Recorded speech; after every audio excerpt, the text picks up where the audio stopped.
They are arrogating to themselves the power to grant many big loans, and a good number of board members, when they leave the board, they leave with big loans.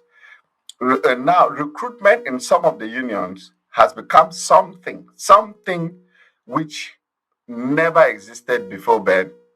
Uh, so in some union, potential employees spend up to 3 million to get employed.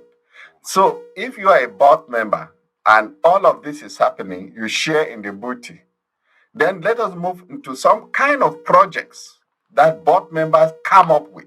Oh, we are renovating branch offices here.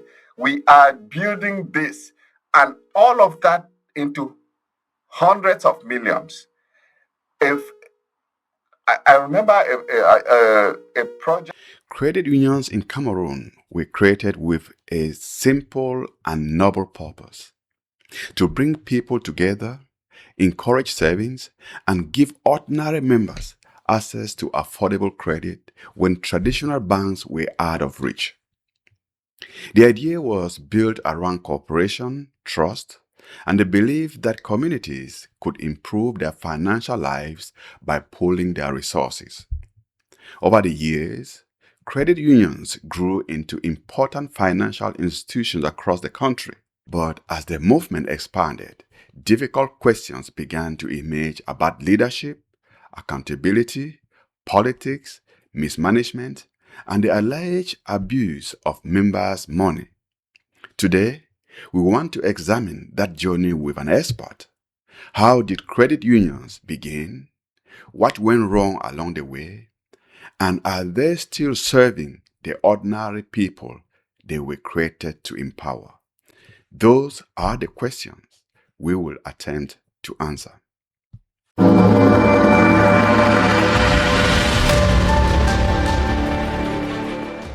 Before we begin this program, I would like to get your opinion about what is going on in Cameroon today.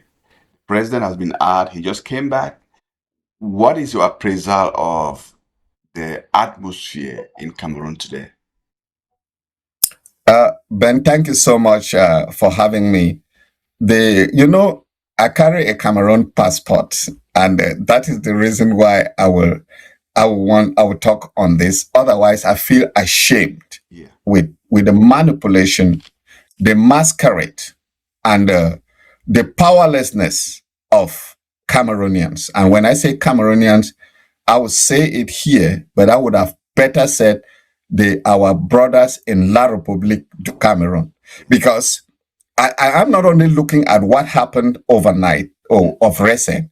I would take back to the October 2025 elections, in which we all know that there was a lot of effort put, and we had somebody who won the elections. And from then till now, the country, people are being manipulated. You say that the president comes back. How do you recognize somebody, Ben? The first thing I recognize about you is your face. Absolutely. So if I can't see your face, there is nothing that you are telling me that is Ben. Just a weak, frail hand like this. Yes, and it could be any hand. It could even be a made-up hand. So what I see, the president just needed to stop and say, I am here. I've had some health challenges, but thank God I'm home. Yes. Let's see how to carry the country forward. Absolutely. So what I feel is the people, they have been manipulated for so long. The regime of Paul Biya that came into power when I was in Form 4, 1982, that regime has come to its end. That era is over. And I'm so ashamed that the people there, and they don't know how to close this out and move the country forward, because that is what is not happening. They just need to close this out and move the country forward. And they are playing with it and manipulating the people. That is my take. Thank you so much. I think we'll have time to talk about what's going on in Cameroon in a separate edition. Thank you so much. Let's go back to our main discussion. Today, we want to examine that journey with our expert. How did credit unions begin? What went wrong along the way? And are they still serving the ordinary people they were created to empower? I would like my guest to introduce himself and tell us much more about himself. Thank you for having me, Ben. My name is Amos Fon. I virtually spent the last 40 years or so working with or around the credit union movement in Cameroon. I started my career with the credit union system, working for the Cameroon Cooperative Credit Union League. That's way back in 1985. I have since then done quite a lot of my work around the credit union field worker, credit union manager, actually causing a significant transformation on one of the big credit unions in Cameroon. And eventually, as a trainer in the sector, and most recently, the last 7 years or so, I was manager of one of the credit union networks. Uh, I mean, the general manager of Renaissance Cooperative Credit Unions in Cameroon. And that was the last assignment I did in Cameroon, ending somewhere in 2021. So it's been a journey, quite a journey for me. Yeah. Thank you so much for that introduction. My first question to you will be, when did credit union start and why were they created? Yeah, Ben, I would say something about that revolves around the credit union. Of course, we know that credit unions or cooperative credit unions are institutions that do financial intermediation, basically, almost like what conventional banks do. And financial intermediation means making sure that people who have money, excess money, and they don't know where to keep it, the credit unions do provide a safe deposit for that money, which is in the form of savings and any other kind of deposits, and also give out loans to its members. So I say this just to say, so what provokes this? What does this happen? I would take it a little bit down memory lane as to why did credit unions even begin at all? Whether it is the People's Bank in Germany, the Raiffeisen Bank, whether it is the Alphonse Desjardins, the Credit Caisse Populaire, which again is like People's Bank that started in Quebec in Canada. All of this evolve around, I would say, the democratization of wealth or money. Because take this, when in a community, imagine a community, some village, you will have somebody who you can consider a rich man. That man may be running a store. The man may be running some kind of institution. Uh, Now, that man is very rich in that community, but you are surprised that the riches of that man come from that community. Yeah. And that person, I just want anybody to imagine whether it was some person who owns a store in a village that when you were growing up, people go to him, they buy things. Now, this person has a lot of influence. And what is happening is that this person, again, people don't know that it is the community that makes him rich. Okay. The other part is that everybody runs to him Yeah. when in need. For instance, they can go to him to borrow money. Maybe a child is ill and you need to take the child to the hospital. At that time, you don't have money, or you want to send your child to school. And of course, at that time, you don't have money. Now, what happens is this person now takes advantage of the fact that he's the only person who can provide that service of lending. And then he has a right to take his interest rates to any level. So wherever you talk about the starting of credit unions, like I said, whether it is the People's Bank in Germany, whether it is the Raiffeisen, that's the Raiffeisen, or the Alphonse Desjardins, it was because we call them money predators or money sharks. These people who are in the community, they are richer people, they are a little bit wealthier, then they give out loans at rates that are not very, very good for the rest of the people because they are exploiting the common person. So credit unions, you see some leader looks at this situation and say, okay, this situation is happening because banks cannot reach these people. So how do we come up with a kind of people's bank, an institution which is owned, managed, and controlled by the people, which gives an opportunity for people, excess savings in that community to be kept there. And then people in need go to that institution and borrow without necessarily going to that rich man. And that rich man too will put his money there, not knowing who is coming to borrow. And that in that spirit, there is some kind of democratization of money movement in the community. That's exactly the spirit with which credit unions were created. So they call it People's Bank. If you want to, it's people's own, people control, people's savings, and people giving loans at affordable interest for its members. That's the spirit with which credit unions were created. Yes, because many people have the feelings that credit unions today are not genuinely member owned or have become like private fiefdoms controlled by a group of people or board of directors and the managers. Why do you think people have such feelings today?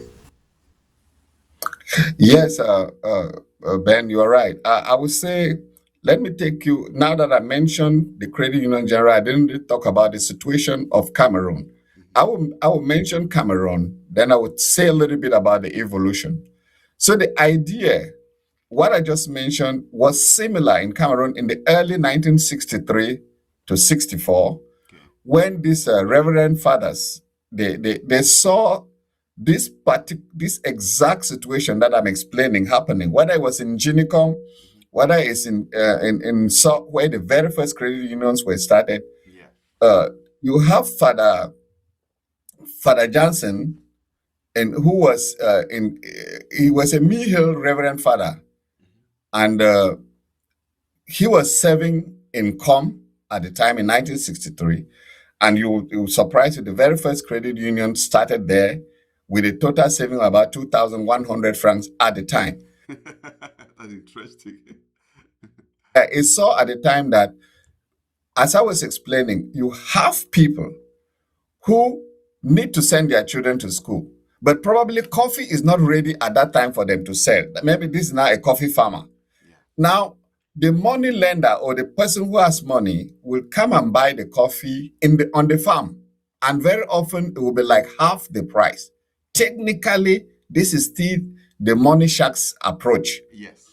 So these reverend men of God started these initiatives, and that why this was happening in Com, you remember the one that happened in the South area, Kikaikilaki in 1964, and at this time it was Reverend Father Barnacle, and all of these men of God now introduce these institutions within the systems of their congregation and the communities they were serving with the same purpose.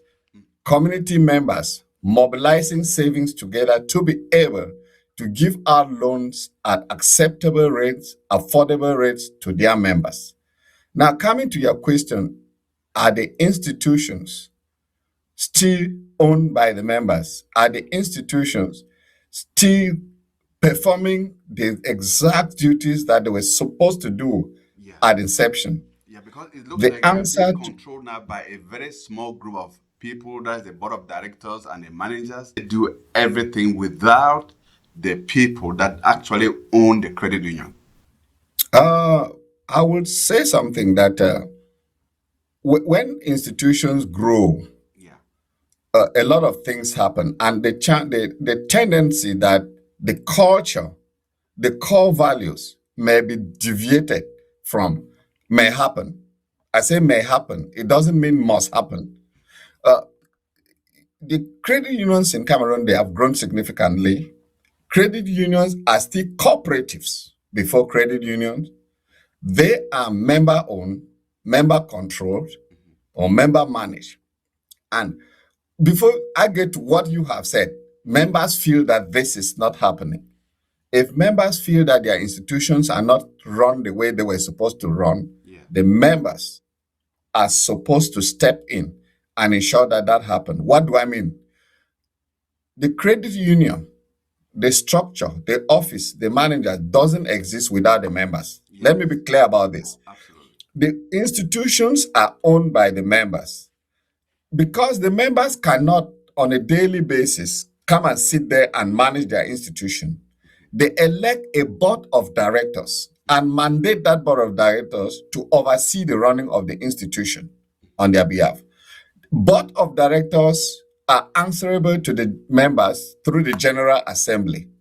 And board of directors, then because they too are supposedly honorary people, they are not technicians. And the credit unions have grown in such a way that they have become sophisticated in their operations. Okay, they need to hire now managers and staff to do this work, which has been entrusted to them by the members. So that's why the manager and his staff are not answerable to the General Assembly. They are answerable to the board of directors who recruit them. Then the board of directors, in turn, are answerable to the General Assembly, the members. That is, I mean, that's how it is. I'm saying this because you will be surprised that even some of the managers and some of the staff do not understand that that's how it's supposed to be. So they even think that they are running a bank, you know, and that is why get there as a member, the way they treat you at times, perhaps they don't even care about you. They behave as if they own the place and you are just a simple client. On a serious note, Ben, I was having a discussion with one of the managers because I'm doing a project, one of the managers of the network. He said they were doing training, and what you said, it's exactly what they are experiencing. There is very poor member-staff relation. In fact, they think that the members are customers, which is wrong. It's not the same like in the conventional bank. You understand? Because that institution is owned. If the staff were to understand that the members actually are the ones who ensure that they are paid, that they are there, I think that relationship will not be the same. And coming to talk about how there is some kind of disalienation, there is some level at which the managers and the board of directors seem very distant from the ordinary member. It's greed. I think about ignorance, but more is greed. They know what they are doing, because you come to think of it, the way some of the presidents, some of the board members get elected into the board, the way some of the staff members get hired or recruited, start giving a semblance as if it is some corporate institution, and they've completely forget about the owners who are the members. Absolutely. And that takes me to this question. Is there any mechanism where an individual member can take a problem or report a board member or a manager to, I don't know, to the board members again? If you as an individual, as a member, has a problem that is actually bothering you, where do you take it to? Then that's a very you don't have to important. wait for the AGM, which comes maybe yearly, or you don't have to wait until, it becomes a little bit difficult to hold it. You want immediate solution to your problem. Where can you take it to? Yeah, on a serious note, it's even difficult to take your problem to the annual general assembly, an individual, because the annual general assembly is a forum during which there is a discussion, a stock-taking venue where reports are written. But the credit unions were so structured, Ben, in such a way that there is kind of within a system that controls itself. There is the immediate place where you can lay a complaint when you have it, one, or something is going wrong. Of course, it's supposed to be to the board of directors. That's where a member can complain when something is not working well. Then you have the supervisory board, which is uh, some years before, but more some years before, so many years back, it was a committee under the board.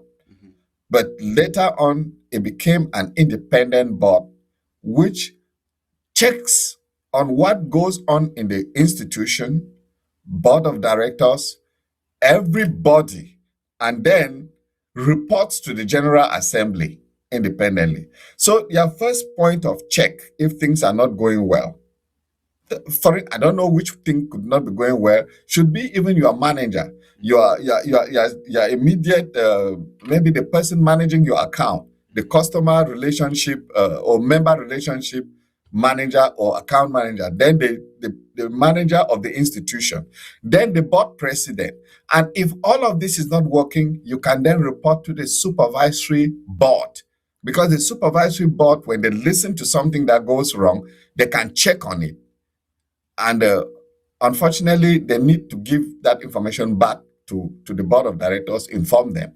But they now move to another level. All cooperatives, mandatorily, by the COBAC regulations and banking law, all credit unions, cooperative credit unions, are supposed to operate under an umbrella organ they call the network or the league.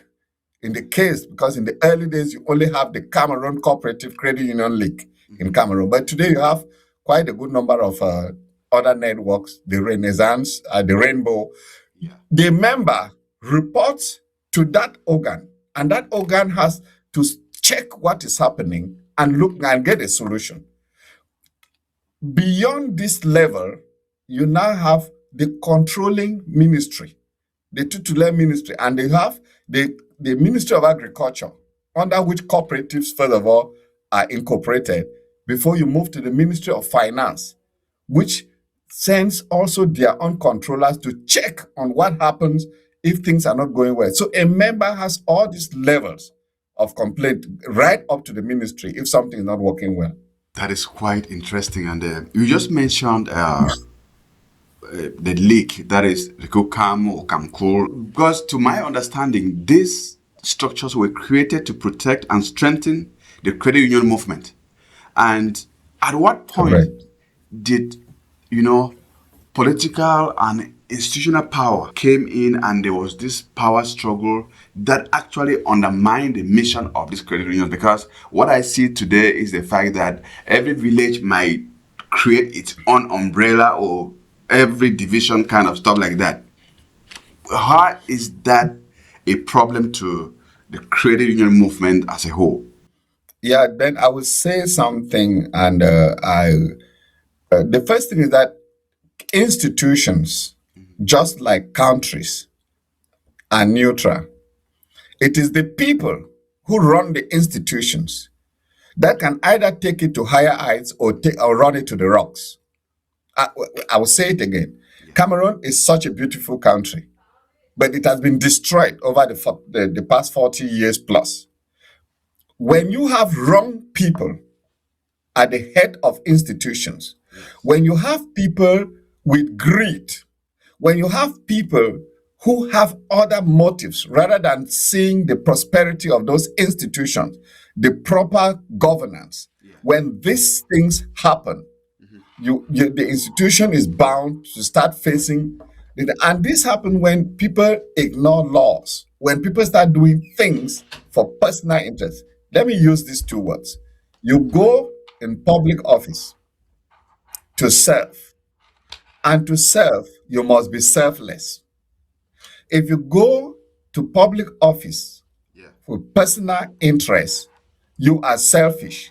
And when your own interest, your own personal interest becomes overriding in that structure, the tendency is that a lot of things will go wrong. So the story of the Cameroon Cooperative Credit Union League dates back to around 2000 and 2004 or so, where I think the current president has remained in that position for this last 22 years or more. And when you have somebody who starts changing the laws, who starts doing things so as to stay on, the demise or the destruction of that institution is imminent. Remember, I told you something. I'm working on a book on how to kill a credit union. Yeah. Because if the law says that a board member is elected for a mandate of 3 years, renewable once, it means you can only serve consecutively for a period of 6 years. And after that period, you must go. If people find that you are so good, after 3 years, you can vie again to come in. When you start manipulating the laws and doing whatever to stay on, then there you have an agenda which is not for the interest of that institution. By the way, the only person who can stay in an institution for that long are the recruited staff, the managers, the staff, and so on. The board of directors are elected, and they are elected for a mandate. And when the mandate expires, they are supposed to go. Very true. If you put it in law as it was in the credit union movement, and there are no mechanism to enforce that law, it means somebody can do whatever thing he wants at any time. So what were some mechanism to ensure that anybody who comes there respect the law as it is? Let me say something, Ben. The laws, whatever proposal that you do, because cooperatives, credit unions, they run on bylaws, which means the bylaws are developed from the state law, right? Right. So the state has the cooperative law.